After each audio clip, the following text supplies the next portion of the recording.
Hi, నా పేరు హరి. మీరు చూస్తున్నది Hari student corner YouTube channel. ఇప్పుడు ఏపీ టెట్కి సంబంధించినటువంటి సైకాలజీ గ్రాండ్ టెస్ట్ 23వ నిర్వహించడం జరుగుతుందండి. మరి ఇందులో చాలా ఎక్కువ మొత్తంలో అప్లికేషన్ బిట్స్ ఇవ్వడం జరిగింది. మరి ఇప్పటి వరకు నేను చేసినటువంటి టెట్కి సంబంధించినటువంటి 76 వీడియోలని ఈ యొక్క వీడియో కామెంట్ బాక్స్లో అయితే లింక్ ఇవ్వడం జరిగింది. అది ఓపెన్ చేసినట్టు మీకు అన్ని వీడియోలు ఓపెన్ అవుతాయి. చూడండి, మంచి మార్కులు సాధించండి. మరి బిట్కి వెళ్ళిపోదామండి. ఫస్ట్ బిట్, రాము సుబ్బు కవల సోదరులు అయినప్పటికీ 12 సంవత్సరాల కల్లా రాములో అమూర్త చింతన ప్రారంభమైతే సుబ్బులో అమూర్త చింతన 15 సంవత్సరాలకు ప్రారంభమైనది. దీనిని వివరించు వికాస సూత్రం. ఆప్షన్ 1 వికాస వైయక్తిక భేద సూత్రము. ఆప్షన్ 2 వికాస సంచిత సూత్రం. ఆప్షన్ 3 వికాస క్రమానుగత సూత్రం. ఆప్షన్ 4 వికాస అవిచ్ఛిన్నత సూత్రము. మరి ఆప్షన్ చూసుకున్నట్లయితే ఆప్షన్ 1 వికాస వైయక్తిక భేద సూత్రం అండి. మరి రెండో బిటికి వెళ్దాము. మానవుని శుక్రకణంలో ఉండు క్రోమోజోముల సంఖ్య. ఆప్షన్ 1 23 జతలు. ఆప్షన్ 2 22 జతలు. ఆప్షన్ 3 1 జత. ఆప్షన్ 4 23. మరి ఆన్సర్ చూసుకున్నట్లయితే ఆన్సర్ అయితే 23 జతలండి. 23 జతలు. మరి నెక్స్ట్ బిట్ చూద్దామండి. మూడవది, రాధ ఒక చదువు రాని 12 సంవత్సరాల బాలిక. ఆమె ప్రతిభను వ్యక్తిగతంగా తెలుసుకొనుటకు ఉపయోగించదగిన పరీక్షల్లో ఒకటి 1 బినే సైమన్ పరీక్ష. ఆప్షన్ 2 రావెన్స్ ప్రోగ్రెసివ్ మ్యాట్రిసెస్ పరీక్ష. ఆప్షన్ 3 బాటియా ప్రజ్ఞా పరీక్ష. ఆప్షన్ 4 ఓటిస్ మానసిక సామర్థ్యాల పరీక్ష. మరి ఆన్సర్ చూసుకున్నట్లయితే ఆన్సర్ అయితే మాత్రం బాటియా ప్రజ్ఞామాపని అండి.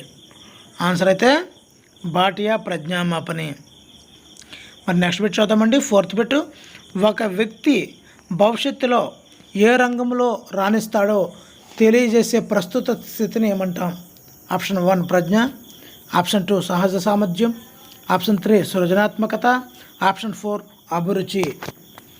మరి ఆన్సర్ చూసినట్లయితే భవిష్యత్తులో ఏం రాణిస్తాడో ప్రస్తుతం అంచనా వేసేదాన్ని సహజ సామర్థ్యం అంటామండి. నెక్స్ట్ బిట్ చూద్దాము. సీతయ్య చాలా అత్యాసపరుడిగా ప్రభావశీలుడిగా కనిపిస్తుంటాడు. దీనికి కారణం ఈ గ్రంథి ప్రభావం అతనిపై ఎక్కువగా ఉన్నట్లు భావించవచ్చు. 1 అవట గ్రంథి. 2 అధివృక్క గ్రంథి. ఆప్షన్ 3 బీజ గ్రంథి. ఆప్షన్ 4 ఫియూష గ్రంథి. మరి ఆన్సర్ చూసుకున్నట్లయితే ప్రభావశీలుడిగా అత్యాసపరుడిగా కనిపించడానికి అవట గ్రంథి అనేది కారణమండి.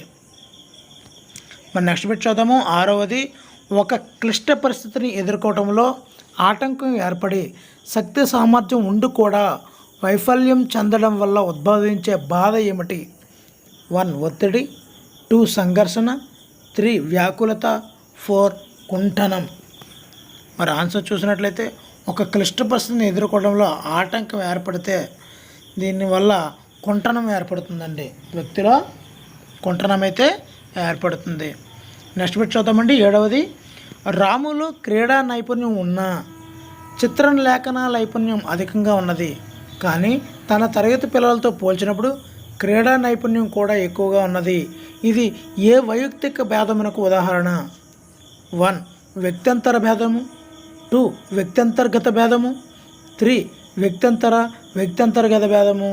ఆప్షన్ 4 వ్యక్తంతర్గత అంతర్భేదము. మరి ఆన్సర్ చూసినట్లయితే ఆన్సర్ అయితే మాత్రం వ్యక్తంతర్గత అంతర్భేదం అండి.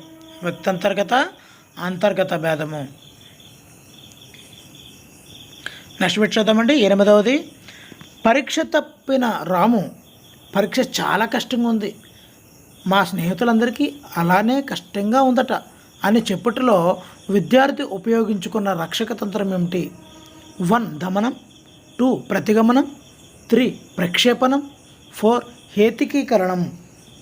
మరి ఆన్సర్ చూసినట్లయితే ఆన్సర్ ప్రక్షేపణం అండి. ఆన్సర్ అయితే ప్రక్షేపణం. నెక్స్ట్ బిట్ చూద్దామండి. 9వ బిట్టు, ప్రేరణ ప్రతిచర్యల మధ్య ప్రేరణ ప్రతిచర్యల మధ్య దృఢమైన బంధం ఏర్పరిచే ప్రక్రియే అభ్యసనం అనిన వారెవరు? ప్రేరణ ప్రతిచర్యల మధ్య అండి. Option 1 Hilgard, option 2 Bhoj, option 3 Bernard, option 4 Kimball. మరి ఆన్సర్ చూసుకున్నట్లయితే ఆన్సర్ అయితే బోజ్ అండి. బోజ్. ప్రేరణ ప్రతిచర్యల మధ్య దృఢమైన బంధం ఏర్పరిచేదే అభ్యసనం అని చెప్పి బోజ్ చెప్పడం జరిగిందండి. మరి నెక్స్ట్ బిట్ 10వ బిట్ చూద్దామండి. వైగోటస్కి విశ్వాసం ప్రకారం ఆప్షన్ 1 భాషా సముపార్జనకు మూర్తిమత్వ వికాసములో ఎలాంటి పాత్ర లేదు. ఆప్షన్ 2 భాషా సముపార్జన సంజ్ఞానాత్మక సామర్థ్యాల సముపార్జనకు దారితీస్తుంది. ఆప్షన్ 3 సంజ్ఞానాత్మక సామర్థ్యాల సముపార్జన భాషా వికాసానికి వీలు కల్పిస్తుంది. ఆప్షన్ 4 పైవన్నీ. మరి ఆన్సర్ చూసినట్లయితే భాషా సముపార్జన సంజ్ఞానాత్మక సామర్థ్యాల సముపార్జనకు దారితీస్తుంది.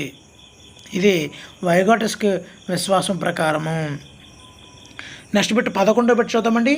అభ్యసన వైకల్యం అనేది ఆప్షన్ 1 ఒక స్థిరమైనటువంటి అవస్థ, ఆప్షన్ 2 నివారించలేనిది, ఆప్షన్ 3 అందరి పిల్లల్లో ఎప్పుడో ఒకప్పుడు కనిపిస్తుంది, ఆప్షన్ 4 ఒక చంచలమైన అవస్థ. మరి ఆన్సర్ అయితే ఒక చంచలమైనటువంటి అవస్థే వైకల్యము, అభ్యసన వైకల్యము. నెక్స్ట్ 12వ బిట్ చూద్దామండి. బోధనా ప్రక్రియలో ఈ క్రింది వానిలో అత్యంత ప్రాముఖ్యం కలిగినది ఏమిటి? ఆప్షన్ 1 ఉపాధ్యాయుడు విద్యార్థులు సమయపాలన పాటించడం, ఆప్షన్ 2 ఉపాధ్యాయుడు విద్యార్థుల మధ్య చర్చ జరగటం, ఆప్షన్ 3 నిర్ణయించిన సమయంలో సిలబస్ పూర్తి చేయటం, ఆప్షన్ 4 సంబంధిత సబ్జెక్టులో ఉపాధ్యాయునికి గల ప్రావీణ్యత. మరి అత్యంత ప్రాముఖ్యత దేనిలో ఉంటుందో మీకు బాగా అర్థమైపోయి ఉంటుంది. ఇక్కడ విద్యార్థుల ఉపాధ్యాయుడి మధ్య చర్చ అయితే మాత్రం ఖచ్చితంగా జరగాలి. ఇదే మెయిన్. 13వ బిట్ అండి. కృత్యాధార అభ్యసనం దీనికి ప్రాధాన్యత ఇస్తుంది. ఆప్షన్ 1 కృత్యం పూర్తి అయ్యాక పరీక్షలు రాయటం, ఆప్షన్ 2 ఉత్సాహమైన కృత్యాలు ప్రవేశపెట్టడం, ఆప్షన్ 3 నిర్దేశించిన సమయంలో కృత్యాన్ని పూర్తి చేయటం, ఆప్షన్ 4 అందరు విద్యార్థులు క్రియాశీలకంగా పాల్గొనటం. మరి ఆన్సర్ చూసినట్లయితే అందరు విద్యార్థులు క్రియాశీలకంగా పాల్గొనడమే కృత్యాధార అభ్యాసం ప్రాధాన్యతనిస్తుంది. నెక్స్ట్ బిట్ చూద్దామండి. 14వది. వస్తువులు చల్లాచెదురుగా పడవేస్తే అమ్మ కొట్టింది కాబట్టి అలా పడవేయటం తప్పు అని గ్రహించగలిగిన నైతికతను ప్రదర్శించిన శృతి కోల్బర్గ్ ప్రకారం ఏ దశలో ఉంది?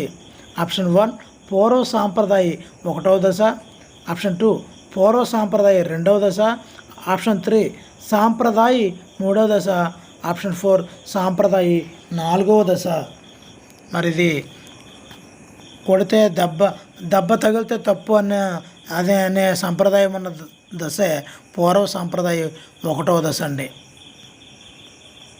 మరి నెక్స్ట్ 15వ బిట్ చూద్దాము. సుబ్బు అనే విద్యార్థి ఒక కథను మొదటి 25 ప్రయత్నములలో నేర్చుకొని 2 రోజుల తర్వాత దానిని 8 ప్రయత్నములలోనే నేర్చుకోగలిగిన సుబ్బు ధారణలో పొదుపు చేయలేకపోయినది ఎంత? Option 1 68%, option 2 52%, option 3 72%, option 4 32%. మరి ఇక్కడ ఆన్సర్ చూసుకున్నట్లయితే ఆన్సర్ అయితే 32% అండి. మరి నెక్స్ట్ బిట్ చూద్దామండి. 16వ బిట్టు. వ్యక్తి పాత్ర గుర్తింపును కోరుకునే దశ ఏమిటి? పాత్ర గుర్తింపును కోరుకునే దశ. ఆప్షన్ 1 పూర్వ బాల్య దశ, ఆప్షన్ 2 ఉత్తర బాల్య దశ, ఆప్షన్ 3 కౌమార దశ, ఆప్షన్ 4 వయోజన దశ. ఇది చూసుకున్నట్లయితే కౌమార దశలోనే పాత్ర గుర్తింపును కోరుకుంటారు. నెక్స్ట్ 17వ బిట్ చూద్దామండి. పరిసరాల యథార్థ స్థితి కంటే వాటిని గురించి వ్యక్తులకుండే అభిప్రాయాలే బలీయమైనవి అనేది ఈ వాదం యొక్క సమర్థన. 1 నిర్మాణాత్మకవాదం, 2 మానవతావాదం, 3 ప్రవర్తనావాదం, 4 గెస్టాల్ట్ వాదం. ఇది చూసినట్లయితే మానవతావాదం అండి. యథార్థ స్థితి కంటే వ్యక్తులకు ఉండే అభిప్రాయాలే బలమైనవి అనేది మానవతావాదం. 18 పెట్టండి. సహజ శక్తులను ఉపయోగించుకుంటూ సమర్థవంతంగా సంతృప్తిగా జీవించడం అనేది దీనికి సూచిక. 1 ఆత్మభావన, 2 మానసిక ఆరోగ్యము, 3 సంతృప్తి, 4 సర్దుబాటు. మరి ఆన్సర్ చూసినట్లయితే ఆన్సర్ మానసిక ఆరోగ్యం అండి. సమర్థవంతంగా సంతృప్తిగా జీవించడం అనేది సహజ శక్తులు ఉపయోగించుకుంటూ చేసేదే మానసిక ఆరోగ్యము. నెక్స్ట్ 19 పెట్టండి. ఒక పిల్లవాడు బడి గంటే కాక ఏ గంట మోగినా కూడా బడికి బయలుదేరుతున్నాడు. ఈ పిల్లవానిలో ఇంకను ఏ నిబంధన సూత్రము ఏర్పడనట్లుగా భావించవచ్చు. 1 సామాన్యీకరణం, 2 అయత్న సిద్ధ స్వాస్థ్యము, 3 ఉన్నత క్రమ నిబంధనము, 4 విచక్షణ. మరి ఆన్సర్ చూసినట్లయితే ఆన్సర్ అయితే విచక్షణ ఏర్పడలేదండి. ఒక స్కూల్ గంటకే వెళ్ళాలి అనే విచక్షణ ఏర్పడితే ఒక స్కూల్ గంటకు మాత్రమే వెళ్తాడు, మిగతా ఏ గంటకైనా ఇంటి దగ్గరే ఉంటాడు, వెళ్ళాడు. విచక్షణ ఏర్పడలేదు. 20 పెట్టండి. షటిల్ కాకును ఆడే వేగము, బాల్ బ్యాడ్మింటన్ను ఆడే వేగముల మధ్య జరుగు అభ్యసన బదలాయింపు ఏంటి? 1 అనుకూల బదలాయింపు, 2 ప్రతికూల బదలాయింపు, 3 శూన్య బదలాయింపు, 4 ద్విపార్ష బదలాయింపు. ఆన్సర్ చూసుకున్నట్లయితే ఆన్సర్ ప్రతికూల బదలాయింపు అండి. ఎందు గురించి అంటే షటిల్ కాక నెమ్మదిగా వస్తుంది, బాల్ బ్యాడ్మింటన్ చాలా వేగంగా వస్తుంది. దీనివల్ల అభ్యసన బదలాయింపు అనేది ప్రతికూల బదలాయింపు జరుగుతుంది.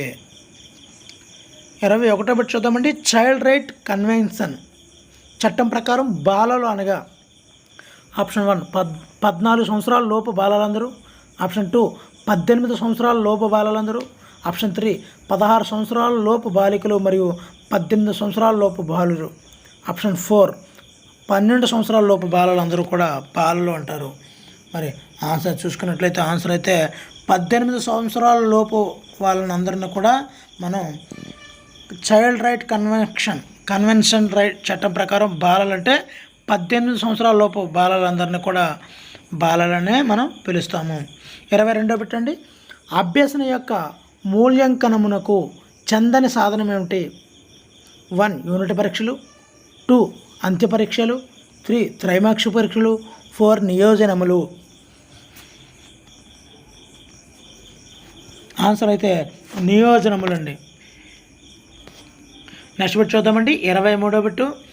ఆర్టీఈ ఏపీ రూల్స్ 2013 ప్రకారం ప్రైవేట్ అన్ఎయిడెడ్ పాఠశాలలో పాటించవలసిన రిజర్వేషన్లో సరైనది ఏంటి?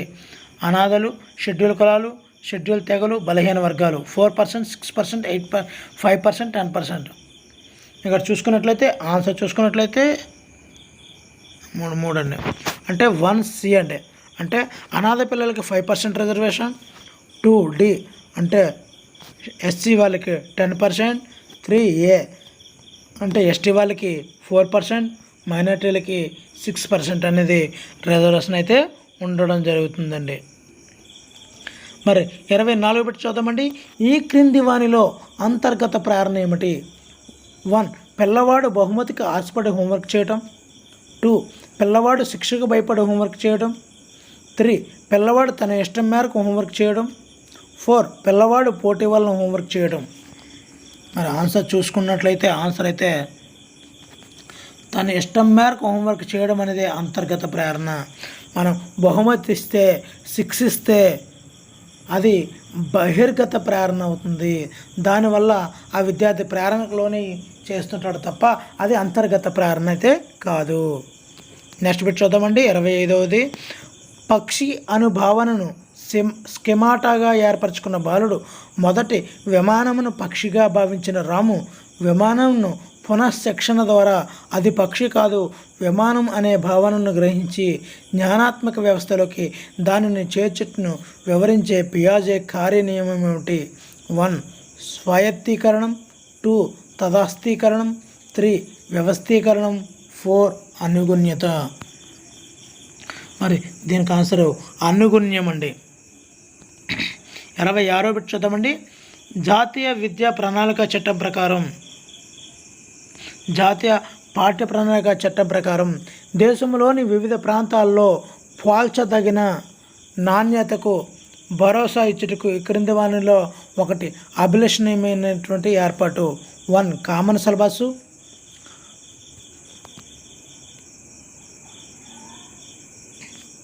2 ఆంగ్ల భాషా బోధనకు ప్రాధాన్యత, 3 కామన్ పాఠశాల వ్యవస్థ, ఆప్షన్ 4 అన్ని రాష్ట్రాల్లో హిందీని తప్పనిసరి చేయుట. మరి చూసుకున్నట్లయితే ఆప్షన్ అయితే కామన్ పాఠశాల వ్యవస్థే ఆన్సర్ అవుతుందండి. నెక్స్ట్ 27వది జెండర్ స్టీరియోటైప్లో ఇమిడి ఉన్న అభ్యసనం. 1 పరిశీలన, 2 యత్న దోషం, 3 అంతర్దృష్టి, 4 నిబంధనం. ఇది జెండర్ స్టీరియోటైప్ అనేది పరిశీలన అభ్యాసనం, బండూరా ప్రతిపాదించిన పరిశీలన అభ్యాసనము. 28వ బిట్ చూద్దామండి. ఒక ఉపాధ్యాయుడు విద్యార్థులను ప్రోత్సహిస్తూ వారిని నిర్ణయాలు తీసుకునేటట్లు చేస్తూ కోరితేనే సలహాలు ఇస్తున్నాడు. అయినా అతడు 1 ప్రజాస్వామ్య నాయకుడు, 2 అనుమతించే నాయకుడు, 3 నిర్దేశక నాయకుడు, 4 వారసత్వ నాయకుడు. మరి ఆన్సర్ చెప్తున్నట్లయితే ఈయన అనుమతించే నాయకుడు అండి, అనుమతించే నాయకుడు. 29వ బిట్ చూద్దామండి. ఒక ఉపాధ్యాయుడు బహుమతులు విద్యార్థుల క్రమశిక్షణపై ఎలాంటి ప్రభావాన్ని చూపిస్తాయో తెలుసుకోగోరి ఏ, బి అను 2 సమూహాలను ఎంచుకొని క్రమశిక్షణ బాగా పాటించినట్లయితే ఏ పై బహుమానం ప్రకటించి బిపై మాత్రం ఏమీ ప్రకటించకుండా తేడాను అధ్యయనం చేశాడు. ఇది ఏ నమూనాను సూచిస్తుంది? చాలా చాలా ఇంపార్టెంట్ బిట్ అండి. ఆప్షన్ 1 ఏక సమూహ నమూనా, ఆప్షన్ 2 భ్రమణ సమూహ నమూనా, ఆప్షన్ 3 సమాంతర సమూహ నమూనా, 4 ఏది కాదు. ఆన్సర్ అయితే సమాంతర సమూహ నమూనా. అంటే ఇక్కడ 2 సమూహాలు తీసుకున్నాడు కాబట్టి జరిగేదే సమాంతర సమూహ నమూనా. మరి లాస్ట్ బిట్ చూద్దామండి. కోహ్లర్ ప్రయోగంలో చింపాంజీ ప్రవర్తనను పరిశీలించటం అనేది ఆప్షన్ 1 సహజ పరిశీలన, 2 నియంత్రిత పరిశీలన, 3 సహభాగి పరిశీలన, ఆప్షన్ 4 సహభాగేతర పరిశీలన. మరి ఆన్సర్ చూసుకున్నట్లయితే ఆన్సర్ నియంత్రిత పరిశీలన. అది ఒక బోనులో ఉండబడింది కాబట్టి ఇది ఒక నియంత్రిత పరిశీలన.